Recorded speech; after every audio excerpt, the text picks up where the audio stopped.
Talking about spiritual warfare, and the first thing that he tried to send my way was people. And like I was saying, God had to prune me from anger because he knew the public declarations I was about to make. If he wouldn't have pruned me from anger, nothing I would have said, nothing I would have did would have given any glory to God, because the way I probably would have been clapping back and telling people, you know where you can go, and it just would have been bad. It just would have been bad. Okay, so when I decided to denounce on Instagram, that was, I feel like, my very first test, because like I said, people who were just, Jordan, you're my sister, I love you no matter what, they stopped talking to me and started talking about me. The people that used to be like, oh, you're my favorite Delta and X, Y, and Z, oh yeah, they had a lot to say. People were coming for my business. People were coming for my mental health issues. People were talking about this, talking about that, all types of stuff, y'all. And God really shielded me that the first couple days when people were talking about it, I didn't see anything with my own eyes, right? Because I was off Twitter after I made my post, really not caring nothing about Instagram. I was really just like out. I think the day I decided to denounce, I went on like a 2-hour walk and I was like praising God and I was feeling good, y'all. And but the major thing is that I changed my number. Also, God led me to change my number. And so when people started to send me this stuff and they like, Jordan, you see what they had to say? I'm just kind of like, I'm like, that's suspicious, because you was just my number 1 fan a couple weeks ago. You know, I was just, yeah. So like I said, he really started to send people my way, because Jordan, I would have seen that stuff that's people, even if I didn't have to see it myself, y'all. When I tell you, I used to attack the messenger and whoever sent the message, like I just would have been doing too much, and nothing I would have done, y'all, would have given any glory to God, because I would have been so consumed about what people were saying about me, the people that were saying it, and how it was making me feel, that it would have immediately turned from a declaration of, this is how God set me free, this is what I've learned, this is what I have to say about it, into, you know, something that God never intended it for it to be, or, you know, wanted me to say at all. So that was the first type of way that the devil tried to get me to go through spiritual warfare. Another way, y'all, was through my dreams. Never been a dreamer, never have remembered my dreams. I used to dream about very like little kid stuff, I'm not gonna lie, like me being a unicorn, me hanging out with SpongeBob and Patrick, me being in the ocean like with Moana, like, you know, like something like very just like childish and innocent, right? But through my dreams, y'all, he was sending everybody my way. I'm talking about old friends, old relationships, old people I done got into it with, old people that, you know, it was just so much, y'all. I was having dreams about my teeth falling out, people trying to stab me and kill me and harm me and rob me. I literally had a dream, my ex's face turned into a whole demon. What? And so when you're sleeping, that's the closest time that you are to being dead. Like, your entire body shuts down while you are sleeping. That is the perfect time, y'all. While you just sleeping, you thinking everything cool, that is the perfect time for the enemy to attack you. Because during the day, he really couldn't do nothing to me. I was too much in my word. I was praying too much. I stopped listening to carnal music, not secular, but carnal, which is stuff that openly glorifies the ways of Satan or goes against God's agenda. Really, I don't really listen to any type of music anymore except for gospel. I was listening to podcasts from preachers. I'm watching sermon after sermon after sermon after sermon. So when it came to what I was feeding myself while I was awake, it was too holy for him to attack me. But every time I lay my head on that pillow at night, y'all, them dreams, I would not wish them on my worst enemy. I don't have no enemies because I love everyone no matter what. But if I did have a worst enemy, I wouldn't even wish those dreams on them.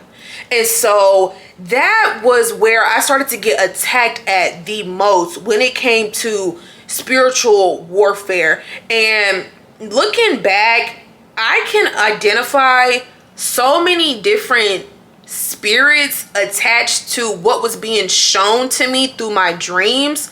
And I can just realize so many different spirits that were attached to not only myself, but the people that I used to surround myself with. And so the devil can only work with your past. So it makes perfect sense why all of a sudden this is the area he's attacking me with. And these are the people that he's using to attack me with, you know? Because when it comes to the two kingdoms, we have God's kingdom, whoop whoop, then we have Satan's kingdom. And and when you are a part of God's kingdom, you are protected. Your mission is to be a disciple, is to go out, share the glory of God, share the word of God, and bring people closer to him. When you are a part of Satan's kingdom, your mission is to do the complete opposite. It's to lead people farther away from God. It's to normalize sin. It's to normalize abominations and all these things that God tells us, yeah, no, you're not supposed to be doing that. You're supposed to normalize it. And then you're supposed to normalize it to other people and bring them into it and keep them keep them bound in chains. That is your assignment when you are a part of Satan's kingdom. And looking back, y'all, I cannot tell you how many times I've influenced and encouraged sin to those that were around me. Because I'm not perfect. I don't spend all my time talking about, well, people did this to me and people did that to me. No, what did I do to somebody else? Because I'm not perfect at all. Never have been, never claim to be, and never will be. Even though I have given my life to God, I still fall short. I still slip up. But guess what? I know that I'm a part of a greater kingdom and I have a greater calling and mission that I need to be focusing on accomplishing. So I just started to look back at myself and I'm like, based off of all these identities that I was holding, right? I'm Jordan the bisexual. I'm Jordan the Delta. I'm Jordan the hothead. I'm Jordan whatever. Just so many different things. Oh, I'm Jordan the Aries. Yeah, because zodiac signs are not of God. I don't care who. And I'm going to put the verse on the bottom of the screen that shows you it's not. But all these identities that I had tacked onto myself, all of these came with a different spirit. And all of those spirits had attached themselves onto me. So, one day I was scrolling on TikTok and I came across this creator's video and her name is also Jordan. And she said something, y'all, and it convicted me. It was about the sorority stuff, but personally I'm done talking about it, so I just kind of want to move on in the story. So that was the first way I was exposed to her, through our conversations and through, you know, text messages and calling and voice messages. We started to really cultivate kind of like a friendship. I started to see her really as like a mentor because we just have like similar experiences, similar things that God is calling us to do. And you know, it's always good to seek godly counsel when you are trying to escape from sin. You don't need people around you that's going to encourage you to sin. Just like if I say, oh, I'm done drinking, I don't need you around me talking about, let's go shot for shot. I'm not that strong yet. I don't have that willpower to turn you down and say, no, this is what I'm believing in. This is what I'm standing on, because temptation is so easy to fall into. That's why when it comes to sexual immorality, y'all, I am so glad I live in an area that I don't find nobody attractive. Nobody at all. I go to a PWI now. I used to go to a HBCU. I go to a PWI. And this is not about race or anything like that, because I'm very comfortable with dating outside of my race. But those same temptations that the devil used to use for me to slip up back when I was at my HBCU, he can't use that. I don't see no dreadheads walking around. I don't see no wild parties that I just want to go to and act a fool at. I don't see nobody asking me to go shop for shop and let's black out on a random Monday. So those temptations, you know, I don't have that. So it's very easy for me to resist the devil and he fleed, right? And so she was asking me one day, had I ever heard about like deliverance? And she was telling me about her story of deliverance when it came to all the things that she was going through, right? She said that a prophetess came on her live, and the prophetess like broke down her entire story and told her so much about herself that she didn't even know, she didn't even recognize, she didn't even realize she had been running from all types of stuff. And so she was like, I would love for you to hop on live with me one day and you know, be able to talk to her. And she was like, I really feel like deliverance would help you in your journey. And so this is what I had to realize. Just because I gave my life to God and I stopped doing things, that didn't mean those spirits just unattached themselves to me. Those spirits didn't care nothing about me serving God. Because guess what? The devil knows God too. The devil knew Jesus too. The devil knows the word. How do you think he knows what to put in our face that counteracts what God says? The devil studies the Bible as well. He wants to imitate God's kingdom. That's why he got kicked out. So he's very crafty. The devil is not dumb by any means necessary. He studies us the same way he studied the word. And so I'm just like, in my head, I'm like, hey, I shouldn't be dealing with nothing because I gave my life to God. Like, I ain't got no spirits attached to me, right? I said yes to Jesus. I'm good. Oh, baby, no. Like, even me thinking that, y'all, I was so naive. But just like, I have to give myself grace because I didn't know no better, you know? And when you're ignorant, God can work with you when you're ignorant. But when you know the truth and you just constantly just go against it, that's what he can't work with. One day they were on live, and I'm actually gonna go to the day. I screenshotted it, y'all, because literally one of the days that changed my life. This was May 23rd of this year, and I was on a live, y'all, and to be honest, I wasn't even gonna join. I wasn't even gonna join. I think I distracted myself by something, or the devil tried to distract me so I wouldn't get on that live, right? But finally, I end up joining, and Prophetess Quenisha, I'll put her Instagram or, you know, her social media sites in the description box below. But she was on there. There were also other people on the live, and they were also getting deliverance for certain things as well.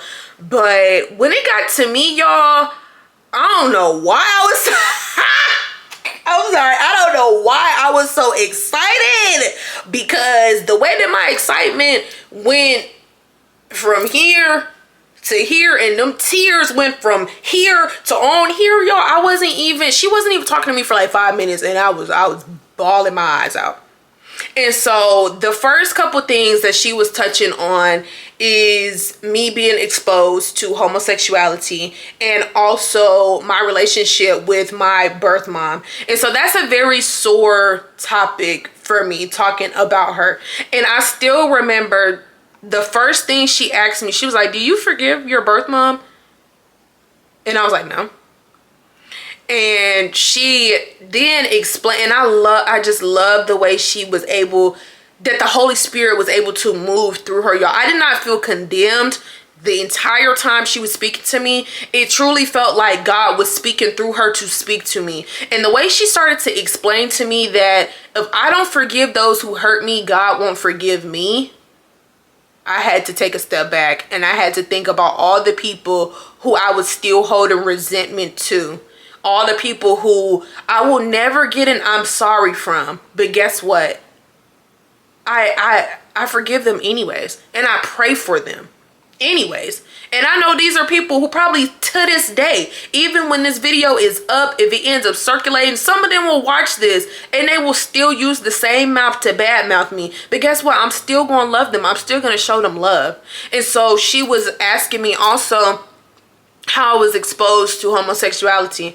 For me, I just thought it just came up. I thought that just one day I just started to like the same sex, and I felt more comfortable with the same sex and X, Y, and Z. And she brought up an instant that I forgot when I was younger of me being exposed to that through sexual assault, because I just don't know. Like, I prayed that this video doesn't get flagged, but it was something that I forgot of. Like, literally pushed out because I was so young. That was like 7 or 8. Pushed it to the back of my mind. Never thought about it. But that door was then open, and that's how the devil was able to manifest itself into my life, right? And so then she started to talk to me about just a lot of the things that I was holding on to, the spirit of fear, the spirit of death. And she started to ask me about, like my suicide attempts and stuff like that. And y'all, when I tell y'all, I as soon as I would get myself together from one topic, she asked him something else, and I'm back bawling, I'm back crying. Like, that's how powerful it was. And I wish I would have like screen recorded it, but it would have been a long screen recording. We were on there for like 5 or 6 hours, y'all. And so, because it was just so powerful. It was just so powerful. I can't even describe what was going on in my head, the feeling that I was feeling, y'all. But it was, I'm really trying not to cry. That's why I just have to, yeah. And so, but moving on through the deliverance process, she started to ask me about my relationship with men. Touchy subject. Another touch. I feel like everything was a touchy subject at that point, but definitely another touchy subject, and asking me about my relationships with men, relationships I've seen with men, my relationship with my dad, just all, just so much stuff, y'all, just so much stuff we suppress, so much stuff the devil makes us forget about. And that's literally how he's having so much control over our life. That thing that we just cannot remember, that was probably a door that was open. Those things that we just try to forget because we don't want to deal with the feeling of shame and embarrassment, that's probably a doorway that's still open for him. The things that we were engaged in, and in the moment we didn't think anything of it, that's probably a doorway open for him. Y'all, I had so many doorways open for the devil, y'all. I'm just like, dang, I was worse than them people who be in them Conjuring movies, to be honest. Like, just to keep it real, like, I was worse than them. Yeah. And so, like I said, she touched on my sorority. And when she really, Lord, when she really broke that down, y'all, and I started to become aware of exactly what I signed myself up for. Oh, honey. The room that's behind this one is my guest bedroom. And I used to have all my para in there. But for some reason, it never felt comfortable for me to be in there. It always felt like this just dark, gloomy presence. I used to hate going in there. I used to hate having the door open. I used to hate even looking at the para after a certain. I was not a diehard Delta at all. And so, when she was in there and she was telling me, y'all, and I will never forget, this is the most scared I've ever been in my entire life. She told me, through the deliverance, after I was becoming aware of just everything that I had invited in my life through all these different instances, y'all, she told me to go into that room because that room needed deliverance. I needed to deliver myself in that room specifically. She was like, because everything that used to be in that room, even though I had thrown it all out, y'all, like, I had thrown it out, all the para, all the stuff she told me, like, well, all the stuff that I knew that I needed to throw out, I had thrown it out, right? But there was still so much stuff that even wasn't related to the sorority in there, but just my old lifestyle in general, old clothes that my ex had gave me, old shoes my ex had gave me, old clothes that I used to use to entice whoever was in there. I used to be a big Halloween person. So all throughout my house, I used to just have different Halloween stuff. Like, I used to have skulls and Halloween decorations, and even with my clothes, I had a very like gothic sense of style. And a lot of gothic clothes has like skulls and bones and just stuff on there. And me, in my ignorance, I'm just like, oh, it's cool. Like, I look cute. Not even knowing, y'all, the spiritual realm is so real, and it gets deep very quickly. And once, and I'm gonna put this verse on the screen where it talks about we don't wrestle with flesh and blood, but we wrestle against spirits and principalities. My deliverance that night really just showed me everything I was wrestling with. So we ended up going, and when she told me to go into the room, I felt scared.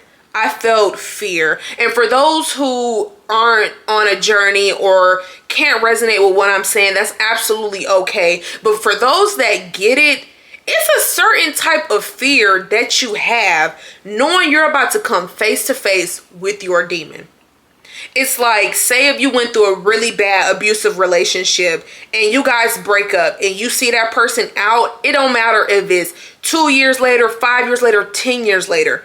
If you are not healed, all of those memories are going to start rushing back. If you have had any type of sexual abuse, if you were to see your perpetrator, or if you've been held at gunpoint, it's just so much, y'all, that I'm trying to put it into like worldly terms so y'all can really understand the amount of fear that ran through my body. And she was telling me, you know, she started to pray over me. Everybody in the live started to pray over me. And she was like, this is really big. She was like, you're literally about to come in the spirit realm. You are coming face to face with all these demons that have been inhabiting you and inhabiting your house. When I went in there, I immediately just started to like just break down. Well, I was breaking down the whole time, y'all, just to be completely honest, but this breakdown was a little different. And so she started to pray, and I'm talking about she's going hard, a true prayer warrior. And when we got done, it literally felt like shackles fell off of me, y'all. And I could not do nothing in that moment but just be so grateful to God. She asked me how I felt after, you know, the deliverance in that particular area was done. The first thing I said was that I feel free. Yeah. Oh Lord, I'm about to cry. I felt so free because I never really knew just how much, y'all, I was being influenced by the devil. I never realized just how much the devil just had me in his grasp. And I will say it again. I will say it because this what makes my testimony my own, is that I told, and by that point it was like 600 something people on the live. The live was jumping. and I just told everybody, and I was just like, I just have to be grateful, because if I did not join this live when I did, if I did not get delivered from this stuff when I did, I was going to hell. It did not matter how much my mouth was saying, I love God, I love God. Because Satan had such a grip on me, y'all. Please understand when I tell y'all this. He has such a grip on me. None of that stuff even mattered. Yeah, my lips are proclaiming that I love God, but my heart is far away from him.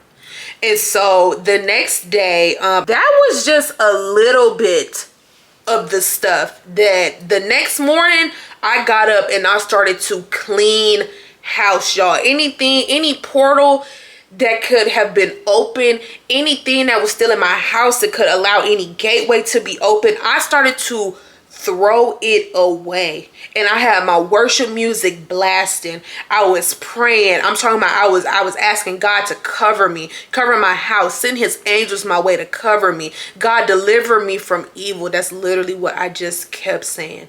Deliver me from evil, because now I'm knowledgeable of just how deep I was in. I never want to be, and it's scary to be that knowledgeable. Ignorance is truly bliss. It really, I get why people say it. When you're not aware of just how deep stuff is, oh, you're blissful, you're happy. You don't got a care in the world. My deliverance smacked me in my face, and that's when I really started to get a taste of just how real it was, y'all. And so some of the prayers, and this is even me in my Bible, highlighting, I'm writing, I'm praying, I'm worship. I hope this focuses. I'm praying, I'm worshiping, I'm asking God, help me. You know, I'm praying deliverance prayers over myself. And for anybody who needs deliverance from anything, y'all, Psalms, yeah, Psalms is that book. Literally, Psalms is that book. Psalms has so many deliverance prayers in there. Just start praying them over yourself. Have your worship music going. Truly surrender yourself to God, because in that moment when you really cry out to him, y'all, and it's genuine, he is going to respond. He's going to. I promise you he is. And so that next day when I'm cleaning, I'm throwing all this stuff out, y'all, I'm just like, I literally feel like I'm shedding so much dead weight. I'm shedding so much just, oh my gosh. I just can't even put it into words, like how I started to feel. I felt like God was with me when I gave my yes. But after my deliverance, I knew without a doubt that God was truly with me, because just the feeling that came over my entire house, y'all. The feeling that came over my entire body. I was spirit led. I was spirit moved. And I saw things differently. I didn't just see it as, oh, this is just a Halloween decoration that has skulls and a graveyard on there. No, that's a portal. I didn't just see it as, oh, these are just clothes. No, those are clothes that's inviting that spirit of lust to still be attached to me. Because if I was to ever wear those clothes again, I would get a memory of what I used to do when I used to be wearing them, right? I didn't just look at it, oh, y'all, my bed. Yeah, my bed had to go too. I threw my bed away. I had to, because that prophetess told me, Jordan, you have a demon that sleeps next to you every single night. That means that you have a spirit spouse. And when we do, like I said, when we do these sexual acts, y'all, that's what we're doing. We're opening up ourselves in our environment for demons to get attached to us and for them to stay with us. And so I just hit 6 months of being abstinent last Friday. I'm not too sure when I'll release this video, so I'll put the time, June 7th. But that's when I hit 6 months of being abstinent, right? And God was like, once again, he was like, I'm proud of you. You've thrown out all this stuff, but that bed still has to go. That bed still has to go. And so I'm just like, God, like my bed, I'm like, please. I'm like, I only have 2 more months left in my apartment. Like, please, I'm not, please, like, you know, like literally like begging and pleading with God. But God is doing this to help me. He is doing this because he's trying to protect me from spiritual warfare. He's trying to protect me from the ways of the enemy. He's trying to close a portal, close a gateway that I opened because of my own disobedience. And so after I threw my bed away, y'all, the devil came back. He hit me hard. He tried to get me to suffer from lust in my dreams. He's sending exes my way in my dreams. He's sending people I used to be, you know, fornicating with in my dreams. He's sending me so much through my dreams, because I feel like that bed, me having that bed in here, was like the last portal I truly had open in my house that allowed him to be able to roam freely. Because I was being so disobedient and not getting rid of my bed, I was still giving the devil access to me. It didn't matter if I went to sleep with Psalms 91, Psalms 23, Psalms 56 playing on my TV. I'm still sleeping on that same bed that one I was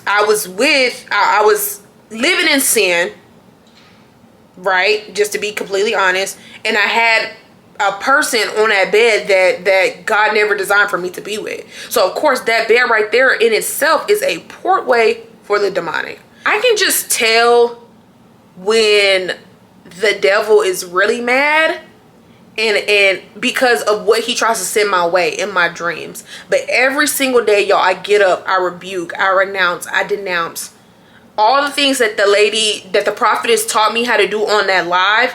I still do all those things, and I just know it makes him mad, because he'll send another follow-up dream about people I ain't talked to, y'all. I'm 23. It could be, I could dream about somebody I ain't talked to since I was 16. Because the devil is angry. He knows that God is truly delivering me. He's bringing me out. He's seeing me through. God has already delivered me from evil. So that means the devil's grasping at this point. Anything left he's trying to use, he's gonna try to use it. Anything he can try to send my way to knock me off, he's gonna try to send it. That's just like, you know what I'm saying? That's just how he is. But God says, submit yourself to God, resist the devil, and he will flee. I have complete faith in God that no matter how much longer I go through whatever spiritual warfare, I do know that the longer I keep resisting the devil, he's gonna have no choice but to leave me alone. But see, what he's trying to do right now, he's trying to see if he can still complete any assignment he has over my life. And that demonic diary, look it up. It's a thing. It's all of the assignments that the devil has for you. The way that God has plans to prosper you, the devil has plans to do the opposite, or to prosper you for his own works, for his own kingdom. So I just know that the longer I just hold on, the longer I stay in my word, I stay submitted unto God. At this point, I don't care what he tries to send my way. I don't care who he tries to send my way, whatever it is, because I know that God has already done such a good work in my life, y'all. For me to be able to sit here, to get on this camera and to be able to share my story, that alone just showed God's favor over me. The fact that I'm even just here in general shows God's favor over me. God truly has delivered me, y'all, from so much. I just praise him for it every single day. So it don't matter what the devil trying to throw my way, because God has already won. The victory has already been won. God saved me from him. The devil just don't let people go easily now. Just to be honest, he don't. It makes hell tremble when another one is called back to the kingdom. It makes hell tremble when they lost another advocator for sin. Just like I said in the beginning of the video, I'm so loud about God is because I was so loud when I was in sin. I used to be an advocator. Come on, girl. Yeah, let's go out. Let's get drunk. Let's party. Slap her. Say something to her. Put your hands on him. Cuss him out. Go do X, Y, and Z. Yeah, that's advocating for the devil. I don't do that stuff. I'm an advocator for God's kingdom now. So the devil is mad. Hell is trembling. And the more people, and I really pray that this video gets out to whoever, be an advocator for the kingdom. Choose which side you're going to be on, because the fight is only going to get worse. But you need to, and I feel like God is calling his children to figure out what side of the fence you're going to be on, because you can't straddle the middle. He would rather us be cold than to be lukewarm. Cold means you don't even, like, you have no reverence for him. You don't pray to him. You don't have a relationship with him. He would rather you be cold than for you to be lukewarm. And when you get to the point where you really sit down and you just think about how much stuff that God has snatched you up from, I'm talking about the reason you can't be like everyone else is because you have been called. You have been set apart for a greater good, for his agenda, for his purpose, his plan for your life. That's why you can't get along with everybody. You can't be around everybody. You can't do the things that everybody else does. That's why you feel the way that you feel when you sin. That's why you got such this yearning to give yourself back to God and give up all your sinful ways. It's because God is telling you it's time for you to pick a side. God told me that, and I picked it real quick. So I have to expect the spiritual warfare. That's normal at this point. It's gonna happen. The moment I stop feeling convicted, the moment I stop picking up my cross, and the moment I stop feeling like I need to resist the devil, that means I've gone right back to where he wanted me to be at. I'm not doing that, y'all. Like, I cannot afford to do that. And so God has really truly delivered me, even when it comes to my business, my podcast right here. When I first started, I just wanted to come on here and talk about my life experiences. If you go back and you watch season 1, or you listen to season 1, I feel like it's a perfect just like timeline. You can hear the moment I decided to really start following God. The way that I talk is different. The way that I started to articulate my speech was different. The way that I started to bring up God in like every single pinpoint that I was talking about, all of those stuff, like, it's just truly a testimony, and it's a way that I can even go back and I can listen and I can say that was the moment God saved me. As long as I stay faithful, he gets all the glory. That's all I'm worried about. All the following and all the fame, I'm not really worried about that. I just pray that whoever needs this message, it reaches them. Because it's only up from here. Like, I'm gonna get into some really hard topics, y'all, For season 2 and all the rest of the season, I'm talking about lust. I'm talking about homosexuality. I'm talking about Jezebel spirit and all the other stuff. I'm talking about spiritual warfare. I'm talking about the kingdom's agendas. I'm going to talk about it because that is what God delivered me from. Not once did you hear me talk about anything materialistic about as far as what God has done for me. I'm not worried about that. I'm worried about truly being an advocate for heaven. I'm worried about allowing God to use me as a vessel to spread his word. Every time I open my mouth, I wanted to glorify God in some type of way, y'all. So season 2 is definitely, we're getting real. And like I said, we're growing closer to God. So if you've made it this far in the video, I just really appreciate you. I thank you. I'm just so grateful to have you here. This is actually so releasing for me to actually sit down and make this video, and because it's just another way that I could just give glory to God, because without God I would not be here right now. Oh Lord, I'm about to cry. Y'all, I've been doing so good at like not crying through this video. But I just really pray that something was said in this video to make you start looking at your own life and make you start realizing areas that you still may be far away from God. I wanted to make you realize things that you need to give up in order to come back to the kingdom. I pray that in some type of way it calls you back home with him, and that it makes you pick a side. That's really all I want. I just want all of my brothers and sisters in this world to realize that God is the way. He's the truth. He's the way. He's the light. Jesus is the truth, the way, the one true living God. All the rest of these things that we idolize, we serve, none of that stuff is going to matter in the end. It's about, where is your soul gonna go? Which kingdom will you be assigned to? It's never too late to turn back and give your life to God. I don't care if you 8. I don't care if you 88. It's never too late to decide, this is going to be the day where I'm going to give up everything and I'm truly going to surrender to God. So if you haven't got anything else from this video, I really pray that after watching this, you decide that today is going to be the day that you're going to lay it all at the altar. You're going to give grace to God. You're going to acknowledge God and allow him to infiltrate and take over every aspect of your life and give him the glory that he so deserves. Because the truth of the matter is that we don't deserve to have a God like him. We don't deserve his grace. We don't deserve his mercy. We don't deserve his forgiveness. We don't deserve anything. So I just pray that you make it a point to come out of the world. Do not be conformed to this world. And that you realize that God has so much in store for you, but all you have to do is surrender to him. He's gonna work it all out. I didn't think that I was gonna have to give up everything that I did, but guess what? God worked it all out for me, and I'm so much better. I'm so much blessed. I'm so much at peace. I'm so much happier after I gave up all those things, because now I truly know who I am, rooted in God. I truly know who God has called me to be, who he designed for me to be.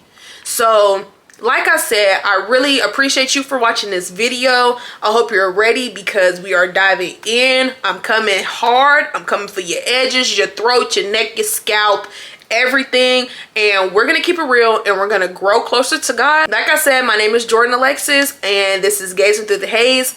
Bye.